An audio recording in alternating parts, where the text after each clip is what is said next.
નમસ્કાર, આપ જોઈ રહ્યા છો નેશન પ્લસ ન્યૂઝ. હું છું આપની સાથે હિરલ પંડ્યા.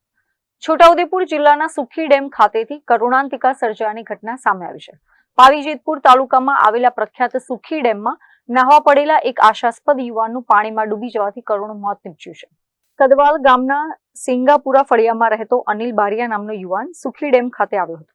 અહીં સુખી ડેમના પાણીમાં નાહવા માટે તે અંદર ઉતર્યો હતો, પરંતુ પાણીના પ્રવાહ અને ઊંડાઈનો અંદાજ ન રહેતા તે અચાનક ડૂબવા લાગ્યો હતો. યુવાનને ડૂબતો જોઈ આસપાસના લોકોએ બૂમાબૂમ કરી મૂકી હતી, જેને પગલે સ્થાનિકો અને કદવાલ પોલીસની ટીમ તાત્કાલિક ઘટના સ્થળે દોડી આવી હતી. સ્થાનિક સ્તરે બચાવવાની કોશિશ નિષ્ફળ જતા તાત્કાલિક છોટાઉદેપુર નગરપાલિકાના ફાયર વિભાગને જાણ કરવામાં આવી હતી. ફાયર ફાઇટરોની ટીમે ઘટના સ્થળે પહોંચીને આધુનિક સાધનો સાથે ડેમમાં મોટું રેસ્ક્યુ ઓપરેશન હાથ ધર્યું હતું. કલાકોની ભારે શોધખોળ બાદ ફાયર વિભાગની ટીમે અનિલ બારિયાને પાણીમાંથી બહાર કાઢ્યો હતો, પરંતુ કમનસીબે ત્યાં સુધીમાં તેનું મોત થઈ ચૂક્યું હતું. યુવાનના મોતના સમાચાર મળતા જ પરિવારમાં આક્રંદ છવાઈ ગયો છે. પોલીસે મૃતદેહને પીએમ અર્થે હોસ્પિટલ ખસેડી આગળની કાયદેસરની કાર્યવાહી હાથ ધરી છે. Rehan Patel, nation plus news, Chhota Udepur.